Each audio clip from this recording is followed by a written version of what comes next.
L'Afrique, berceau de l'humanité, l'Europe, vieux continent. Est-ce une contradiction ou une réalité? Vous avez certainement la réponse. Très chers téléspectateurs et internautes, bonjour et bienvenue dans notre émission Réveillez-vous. L'émission qui parle de la culture africaine. L'émission qui a été créée dans le but de réfléchir sur les problèmes des Noirs et trouver les voies et moyens, les pistes et les solutions qui pourront bien aider l'homme noir à devenir ce qu'il est, tel qu'il est, et non comme on voudrait qu'il soit. Nous sommes avec notre invité Ngunza Lobula Loilundo qui nous a reçu encore une fois de plus. Il est là que je salue. Bonjour Ngunza Lobula Loilundo. Bonjour Monsieur Kinoka, bonjour les internautes, bonjour tout le monde, bonjour les Africains, bonjour le peuple noir.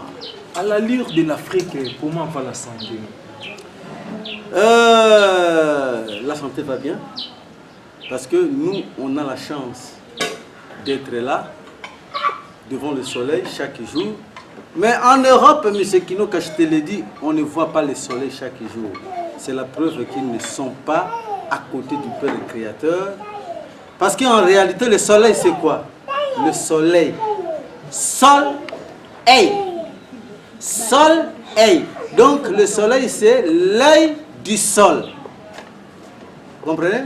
Donc, le soleil, c'est l'œil du sol et par voie de logique, le soleil, c'est l'œil de Dieu.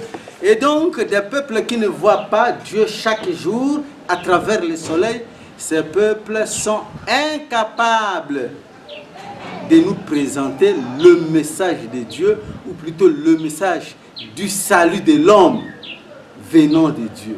Et curieusement, ce sont ceux-là qui ne voient pas le soleil chaque jour, qui se font passer pour les évangélistes ou les messagers de Dieu. C'est ce qui est drôle. C'est ce qui est drôle, comprenez que c'est notre spiritualiste et africaniste. Alors Ngunza, avant de pouvoir entrer vraiment dans les vifs de notre sujet du jour, oui, nous aimerions comprendre, puisque nos téléspectateurs, nombreux aussi sont ceux-là qui ne comprennent pas nos langues ici, au Congo.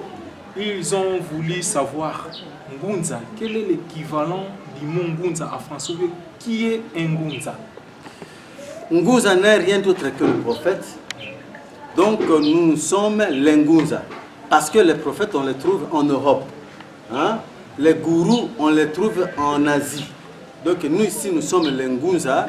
Nous sommes les messagers. Nous avons été créés pour donner quelque chose aux hommes et particulièrement aux Africains qui sont en détresse, qui sont devenus une chose pour les autres races. Voilà, donc les Ngunza ont la mission d'amener le message de Dieu aux Africains de sorte que le monde retrouve son équilibre. Parce que le monde va, ou le monde fonctionne comme un véhicule à quatre, qu'est-ce que je dis, à quatre chambres, quatre bougies. À quatre bougies, à quatre chambres de chaleur.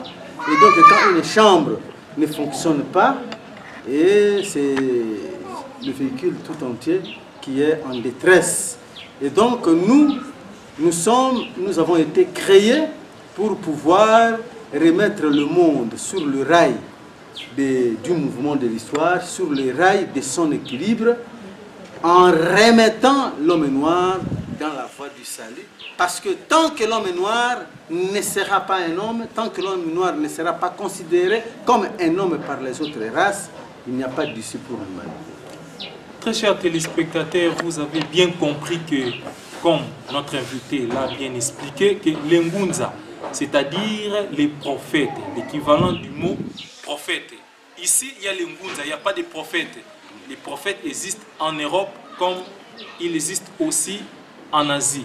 Alors, Ngunza, ces derniers temps, sur la télé, à la radio, à l'internet, accusation et accusation. Vous accusez la religion chrétienne, le christianisme et l'islam d'être à la base de la misère, de la pauvreté de l'homme noir. C'est le christianisme et l'islam qui soutiennent l'esclavage. Alors, vous avez des preuves.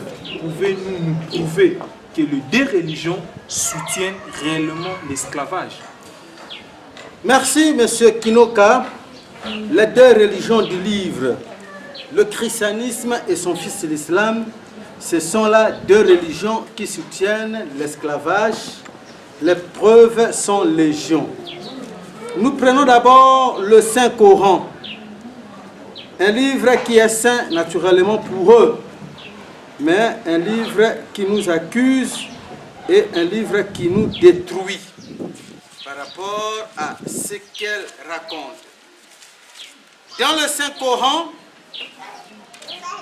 il est écrit ceci. Nous prenons la sourate 24. La sourate 24, verset 58. Monsieur Kinoka, suivez ce qui est écrit ici. On dit ceci. Ô vous qui avez cru que les esclaves que vous possédez vous demandent permission avant d'entrer. Donc ici, il est question d'une femme qui, si il n'a pas son foulard, le foulard musulman, eh bien, quand un esclave veut entrer, un esclave qui vit sous le même toit qu'elle, avant d'entrer, l'esclave doit demander permission. Donc, il est clairement établi ici que l'islam n'abolit pas l'esclavage, parce que la phrase est claire, que les esclaves que vous possédez, et là vous avez une relation de propriétaire et de la chose. Quand quelqu'un possède l'esclave, au fait, lui il est le propriétaire et son esclave n'est que sa chose. Les versets sont multiples, celui-là n'est pas le seul. Dans la même sourate 24 au verset 3, sourate 24 verset 3, je crois qu'on doit aussi avoir ces mêmes genres de versets. Ceux de vos esclaves qui cherchent un contrat d'affranchissement, concluez ce contrat avec eux si vous reconnaissez du bien en eux. Donc, si vous avez un esclave et que cet esclave vous demande, cherche plutôt à se libérer auprès de vous, et donc vous avez le droit de le libérer à condition que vous découvriez qu'il est un homme de bien. Autrement, il n'a pas droit à cette liberté, à cet affranchissement. Vous comprenez? Et là, vous comprenez très bien que l'islam, ce n'est pas une religion qui abolit l'esclavage. Donc, c'est une religion qui admet qu'un homme puisse devenir la chose d'un autre homme. Qu'un homme puisse devenir la propriété de notre homme. Voilà pourquoi ils ont provoqué la traite négrière, les deux enfants d'Abraham, Ismaël et Isaac. Quand les Occidentaux, les enfants d'Israël, nous achetaient, ce sont les Arabes qui nous capturaient. Parce que les deux religions n'abolissaient pas l'esclavage. Alors maintenant, nous venons de lire le Saint-Coran. Lisons maintenant la Bible. Qu'est-ce que la Bible raconte au sujet de l'esclavage? Au sujet de l'esclavage, la Bible raconte ceci. Galates, chapitre 4, verset 24. Nous commençons à partir du verset 22. Galates chapitre 24. Galates chapitre 4. Chapitre 4. Verset 22, il est écrit ceci. Il est écrit en effet qu'Abraham eut deux fils. L'un de la servante, l'autre de la femme libre. Mais celui de la servante est né selon la chair. Celui de la femme est libre en vertu de la promesse. Il y a là une allégorie. Ces femmes représentent deux alliances. La première se rattache au Sinaï et enfante les esclaves. La première se rattache au Sinaï et enfante. C'est écrit esclave là-bas. C'est écrit esclave. Il y a aussi ici, dans la Bible de quoi? Des témoins de Jéhovah, c'est la même chose. Dans Galates, chapitre 4, ouais, Galates chapitre 4, verset 24, oui, voilà. Celui de la femme est libre en vertu d'une promesse. Ces choses constituent un drame symbolique car les femmes représentent deux alliances. L'une venant du mont Sinaï, laquelle met au monde des enfants pour, des enfants pour l'esclavage. Alors, monsieur, tu peux nous attirer ça ici. Nous sommes dans la Bible ici. Notre ami s'il peut tirer ça, justement, voilà. Donc, je crois qu'il a eu, et vous pouvez lire de vos propres yeux, qu'il y a deux allégories, deux alliances, deux épouses, l'une pour enfanter les enfants libres, les enfants d'Isaac, Isaacson, et les autres, les enfants d'Israël, d'Ismaël, les Arabes, c'est la Bible qui les dit, sont prédestinés à l'esclavage. Chose naturellement que les Arabes n'acceptaient pas. Ils n'acceptent pas, ils se disent qu'ils sont tous issus de même père Abraham. Eux ne peuvent pas accepter qu'ils soient les enfants issus de la femme dite esclave et que soient les enfants prédestinés à l'esclavage. Ils ne l'acceptent jamais et ils mènent un combat terrible contre les Occidentaux à cause de ces versets. Restent les mélanodermes que nous sommes, qui sont là, dans les églises, dans les mosquées, alors qu'ils sont prédestinés, ils sont deux fois esclaves, parce qu'au fait, ils sont à la fois esclaves des Occidentaux et des Arabes. Très bien, très chers téléspectateurs, vous avez bien suivi là notre invité Ngunza Lobola Loilondo, qui nous a expliqué que les deux religions n'ont jamais aboli l'esclavage. Mais Ngunza, avec ce que vous venez de nous montrer ici, vous avez utilisé le Nouveau Testament, oui. Alors que le Nouveau Testament a subi des modifications graves avec l'Église catholique, puisqu'il y a des récits qu'on a cachés même, les écrits apocryphes, on a sélectionné les livres, les Nouveaux Testaments. Nous ne pensons pas que c'est ce que vous venez de nous montrer. On ne peut pas trouver cela dans l'Ancien Testament.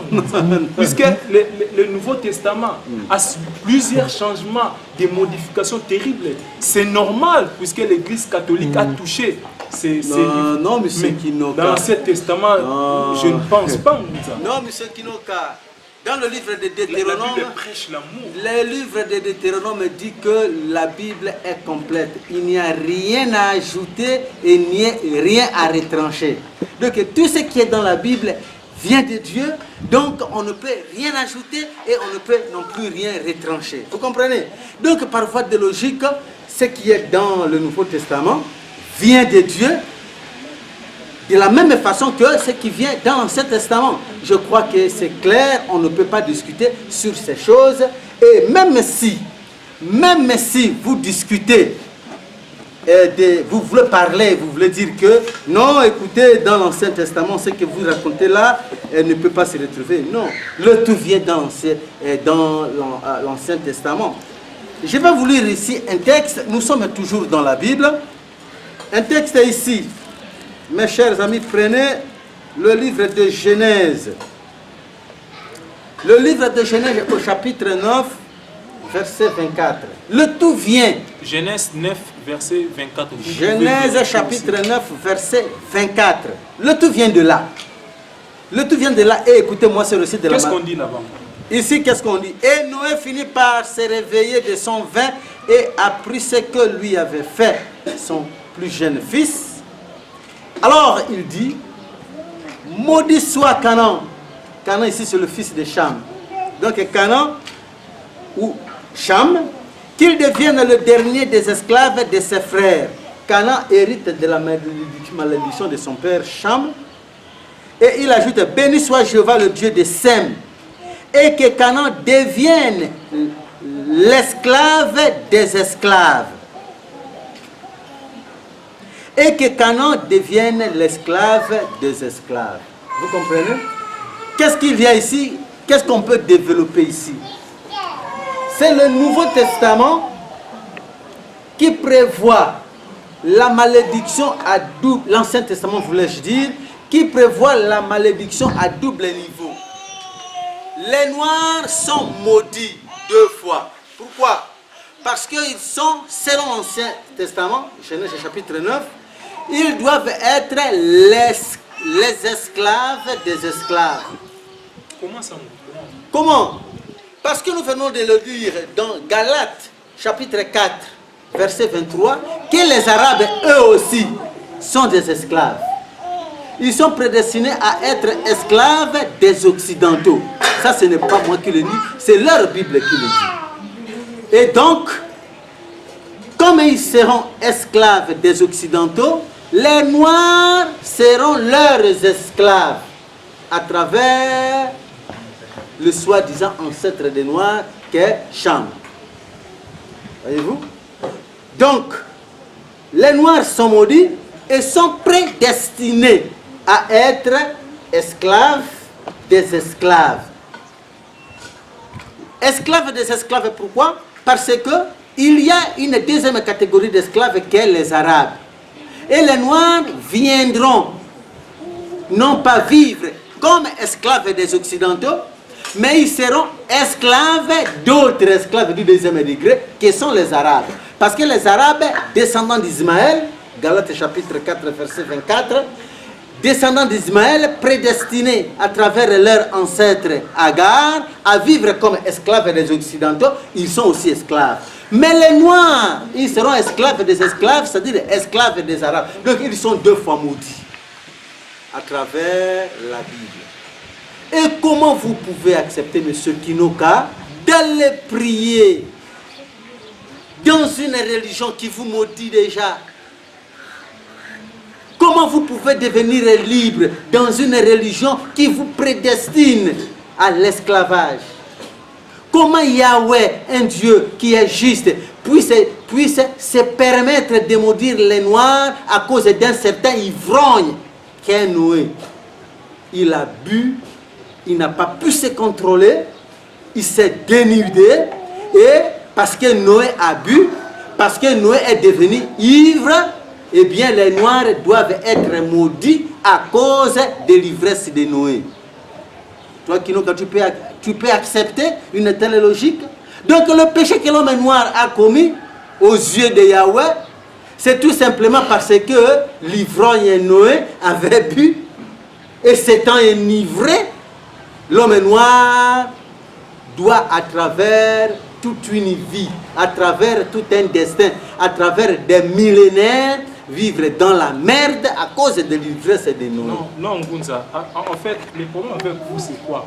Vous allez chercher vos versions pour soutenir vos arguments.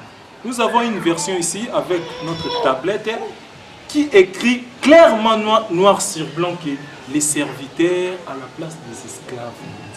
Vous allez chercher vos versions propres à vous pour soutirer les arguments, pour voir comment vous allez parler. Il y a plusieurs versions. Très bien. Dans la version de votre tablette, on dit que les Noirs, Cana soit le serviteur de ses frères, que le serviteur soit fidèle à son maître. C'est ça, n'est-ce pas? Mais mon ami,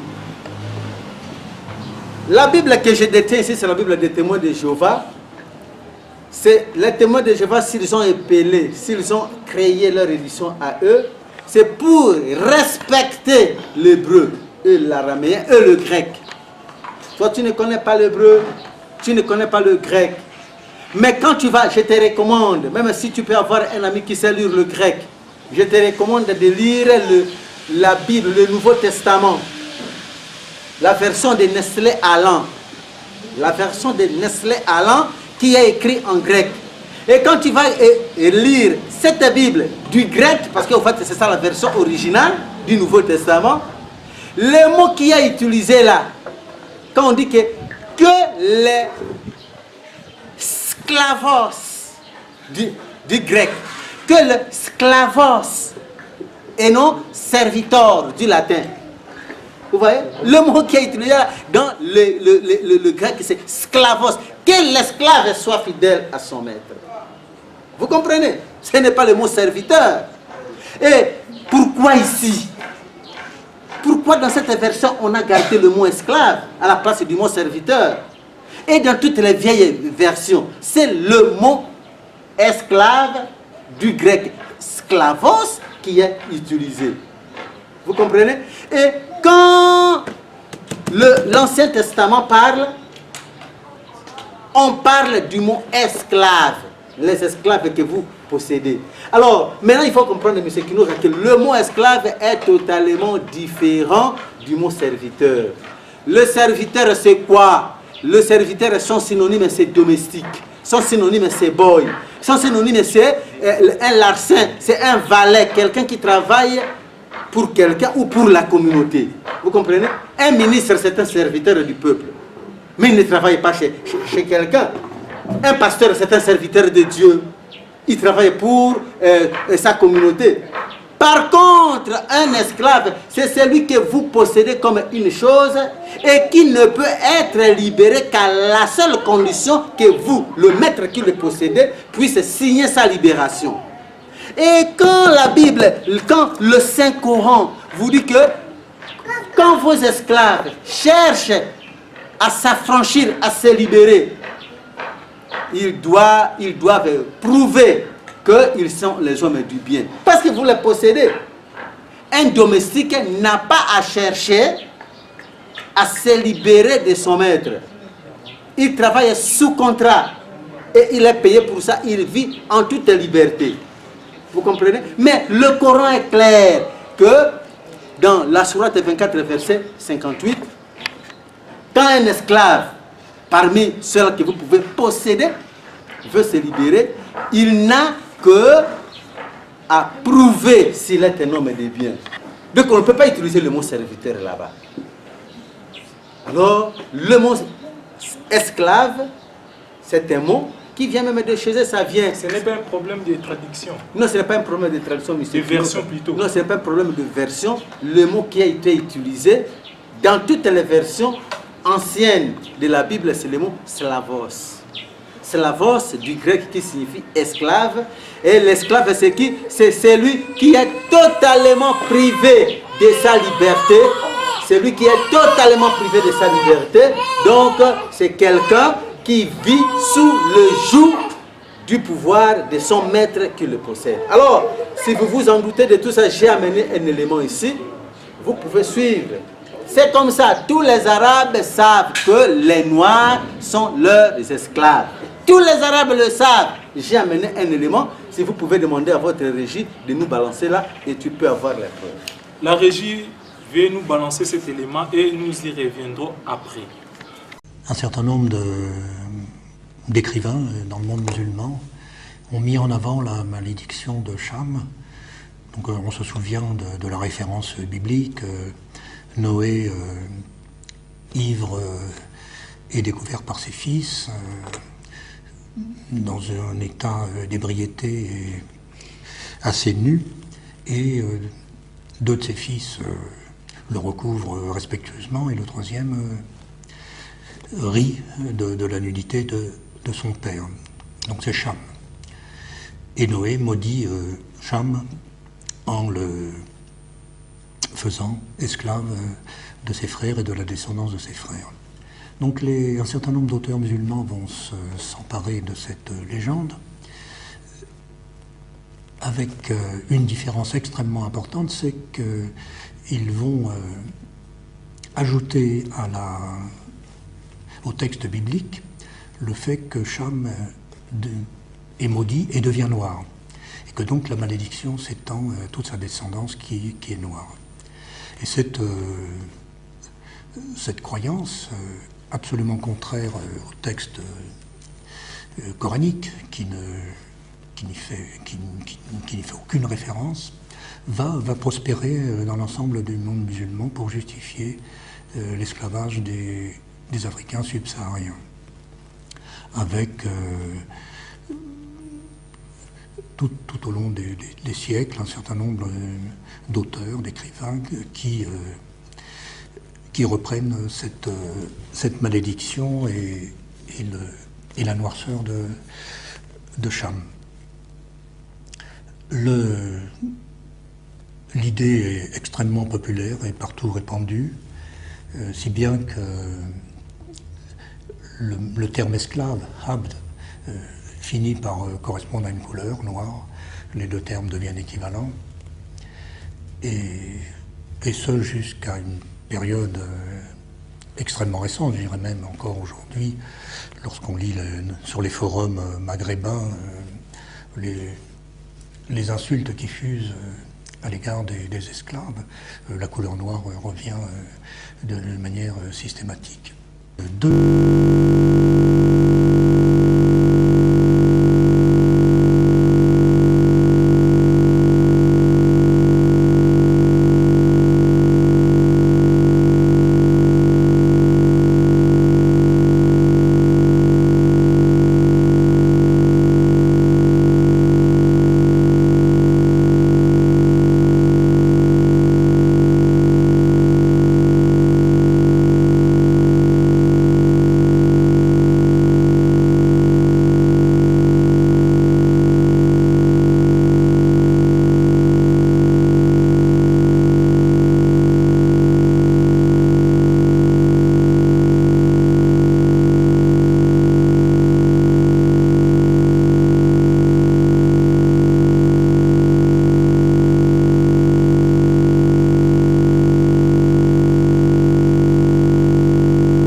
Chers téléspectateurs, vous avez bien suivi cet élément, parlant que tous les Arabes connaissent bien que les Noirs sont leurs esclaves.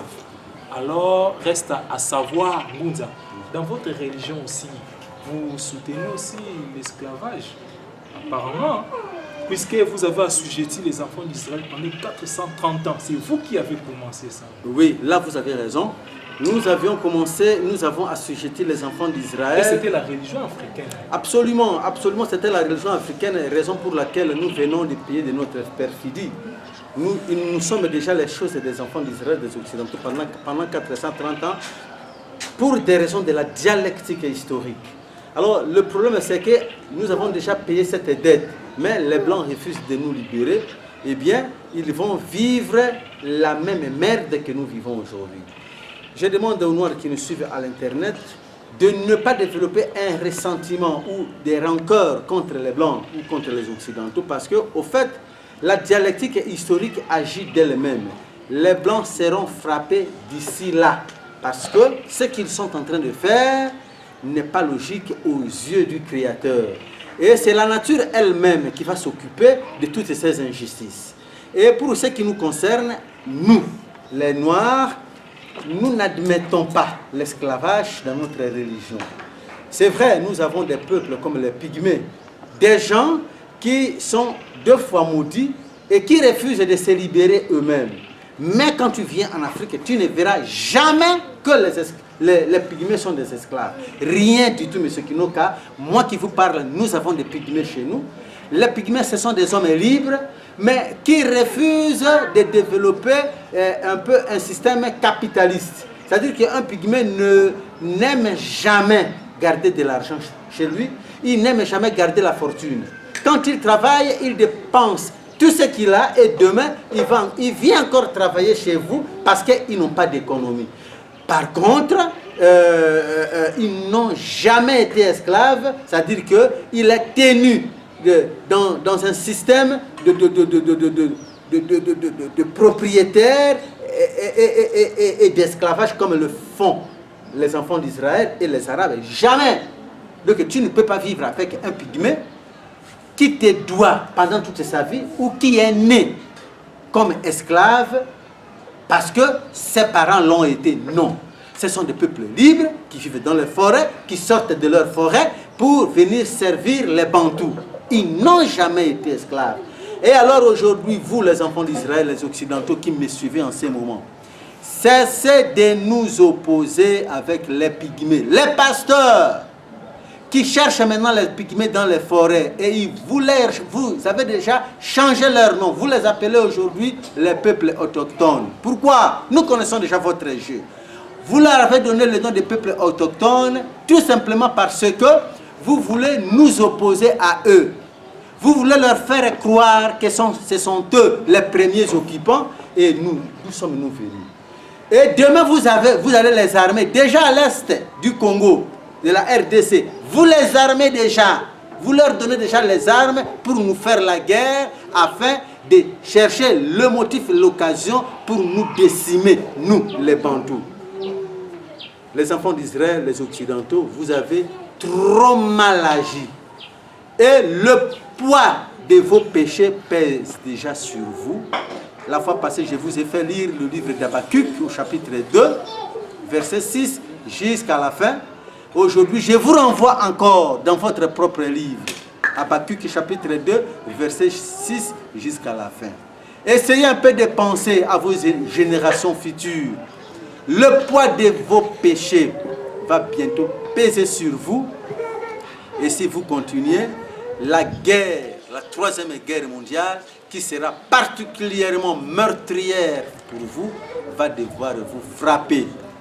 Développez plutôt un sentiment en faveur de toute l'humanité, un sentiment de joie, de bonheur pour la fraternité universelle, pour tout le monde. Cessez de croire que vous êtes une race supérieure parce que hier, vous étiez nos choses en Afrique.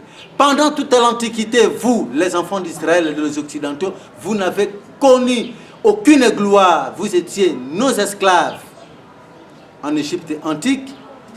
Vous êtes devenus les esclaves des Arabes avec Nabucodonosor et Sennacherib et Salmanazar.